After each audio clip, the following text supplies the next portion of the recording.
Why is JellyBean so hated? That's a question you might ask yourself after stumbling upon hate video after hate video after hate video, each of which explaining in their own words why they dislike this 17-year-old anonymous Minecraft YouTuber. What makes the question even more interesting is that only 6 months ago, JellyBean was a complete nobody, gaining less than 1,000 views per day, which is a number almost incomparable beside the 40 to 120 million views she now receives monthly. Has the hate come about as a simple result of becoming so successful in such a short period of time? Or is it more likely associated with the numerous controversies that she's been involved in during her short time in the sun? We're going to examine the fast but intense career of JellyBean up until 2 weeks ago when she'd post a hate video on herself, so you can come to your own conclusion about whether or not the title of YouTube's most hated creator is justified or deserved. The first reason as to why she might warrant this title can be identified when looking at the third video ever posted to her channel back in October 2021 titled Minecraft But I'm Reading Comments. See if you can figure out what the reason might be without any context. Balls. Oh, that's funny. That's funny. That's funny. Just like, hi mom, can we get McDonald's? You better sit down and go watch CoComelon right now.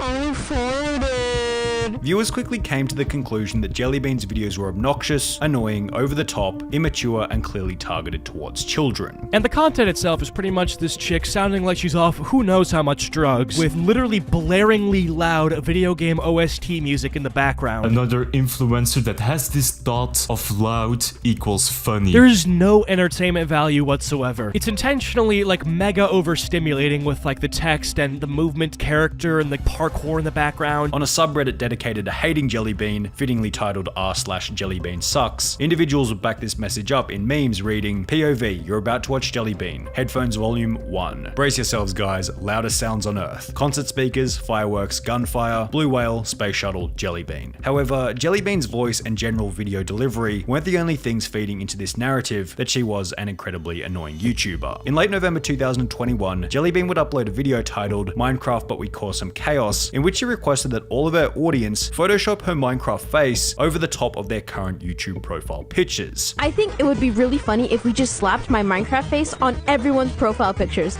and confused so many people. After this proved to be successful, she'd push her luck a little further by requesting that everyone post her Minecraft face to their profile picture on every platform. So I think we should move on from YouTube and go to other platforms. I want you guys to change your profile pictures everywhere, not just YouTube. While this move seemed to annoy some people, with Twitter posts such as, why do you think people are in the JellyBean profile picture gang? Because they have no life, no friends, no bitches, no outdoors. People changing their profile picture wasn't really all that invasive and was hardly worth getting worked up about. However, it would serve as a basis for her next publicity stunt, which was substantially more annoying and would go on to ultimately make her even more hated. This next stunt began on the 7th of January 2022 after JellyBean would upload a video titled Minecraft But We Set a World Record, in which she expressed her desire to break the record for the highest number of comments on a YouTube short. What if we hit a world record for the most comments on a YouTube short?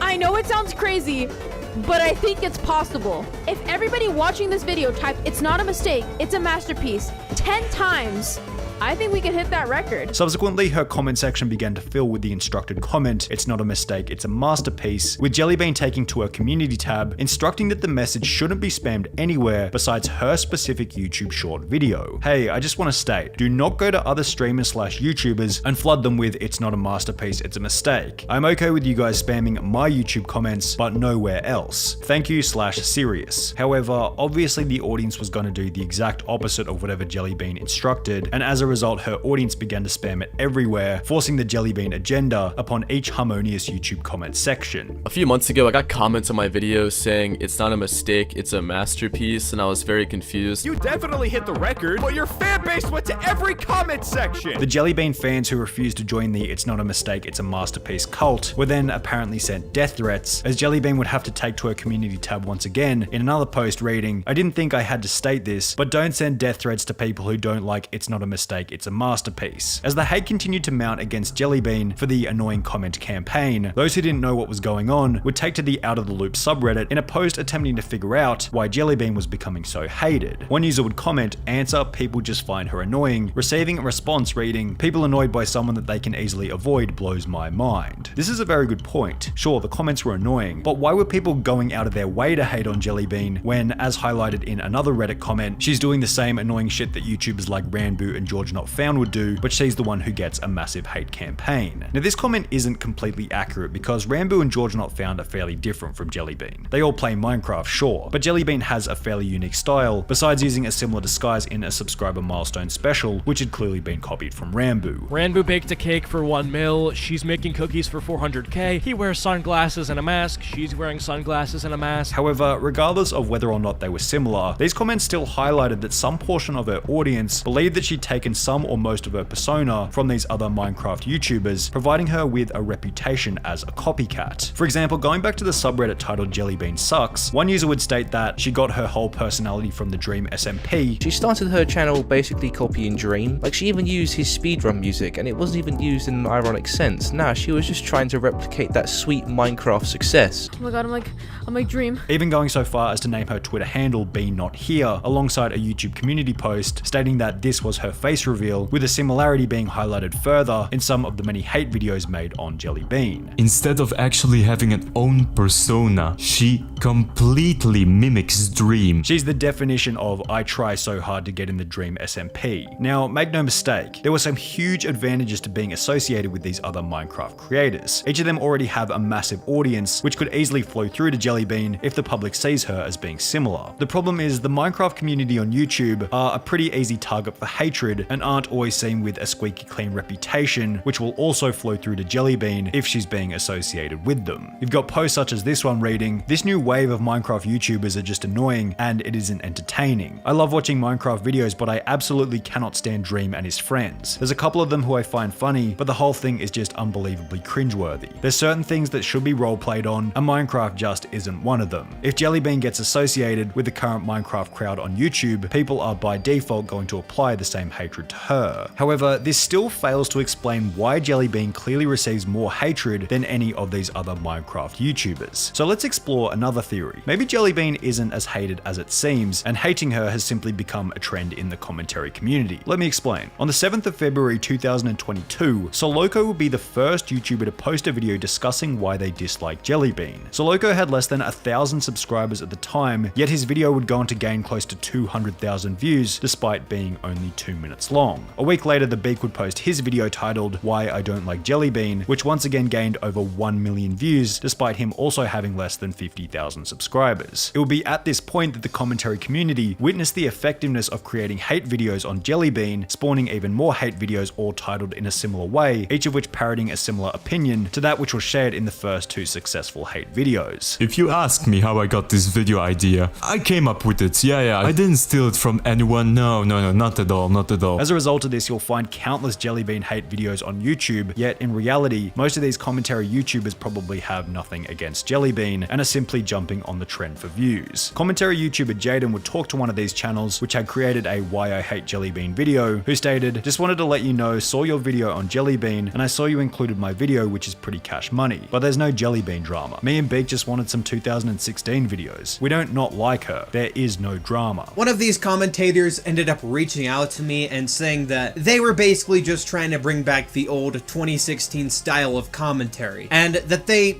didn't actually hate JellyBean. The commentary community might have hated JellyBean, or they might have simply been putting it on for views. Regardless, it will be during this wave of commentary community hate that JellyBean will make yet another mistake, leading to her becoming even more hated. She began to respond to the criticism. JellyBean ended up responding to me, man. JellyBean herself. Now, she didn't respond to any of these videos directly, which was a smart move, but she'd rather post a tweet reading, "Can't have the haters holding me back. It's pop-off season, woo," which is unfortunately the kind of comment that can act as fuel for these channels to continue hating her, or even worse, doxing her, which is what would happen next. People have taken this thing to a whole nother level. They're actually doxing JellyBean and leaking her private information just because she makes cringe Minecraft videos. Yeah, JellyBean's IRL, the person behind, it's not a mistake, it's a masterpiece. And then they leak a picture of her face and say, JellyBean, more like Jelly Bozo. As JellyBean's face began to get shared across the internet, videos were posted to the platform by some pretty unhinged YouTubers stating that she deserved it. JellyBean actually got doxxed, and I'm gonna be talking about it in this video, and why she deserved it, so make sure to like the video and comment. However, this still wasn't the worst thing that would happen to her as a result of the hate. Seeking another response from JellyBean, someone from TikTok would create a fake screenshot of her saying the N-word on Discord, forcing her to address it in a public Twitter post reading, "I'm here to address these screenshots that have been going around Twitter, TikTok, and probably other social medias. Recently there have been fake screenshots of me saying slurs and it's honestly disgusting. These screenshots are obviously fake, from the profile picture to the wrong pronunciation of my name in the screenshot. These people who are spreading these screenshots only have the screenshot. They have no weight behind these accusations, and they have been very harmful to me and my mental health. I'm called racist over something I didn't do. I don't care how much you don't like someone, you shouldn't make fake screenshots of them saying slurs. It's hurtful and childish for whoever made them. I've decided to step away from Twitter for a couple of days/weeks. I'm tired of getting accused of something I didn't do, which would be supported by even the commentary community, which had created the conditions for this hate in the first place." JellyBean is a cringe YouTuber, there is no doubt about that. But just because you find JellyBean to be cringe, you don't need to put out false allegations about them. And while these kind of events have been, quote, very harmful to her mental health, they haven't actually been all that harmful to the growth of her YouTube channel. On the 1st of May 2022, JellyBean will make a tweet reading, "I'm curious, how did you find out about me? What were your first impressions of me?" in which many of the comments reference that they had discovered and become a fan of JellyBean after watching the commentary videos hating her. So while JellyBean may hold the title of YouTube's most hated creator, the negative connotation might have come with an equal amount of positivity.